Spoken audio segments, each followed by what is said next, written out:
اخوي. السلام عليكم. وعليكم السلام ورحمه الله.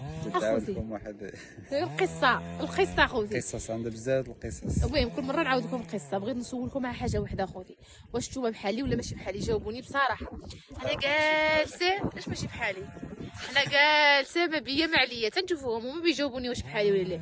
جالسه اخوتي ما بيا ما عليا، وانا نتفكر واحد القضيه. تفكرت انا شارفه قد هيتي قبل ما نتزوج عام بشويه، وانا باقا دابا بقينا نهضروا انا وراجلي على الخوف، على الخوف، بقينا نهضروا على الخوف، ما الخوف. وانا نتفكر قلت له انايا منين كان ماما الله يرحمها وبابا الله يرحمهم، كنت نقول لها الوالده الله يرحمك انا ما غنجيش نعس مع، انا ما نعشي معك حيت كنت نعس معاهم. قلت لها ما نعشي معك، بنطلع للغرفه ونعس. تقول لي سير بنتي الله يرضى عليك، نمشي ونفرش ونقاد الغريفه ونفرش فيها وديك الشيء. ومنين نفرش اخوتي وحق الله ما نكذب عليكم، منين نفرشها ونسالي تا ود المغرب وتفوت ونهز الرحيلي وماشيه عندها. تقولي لي ماشيه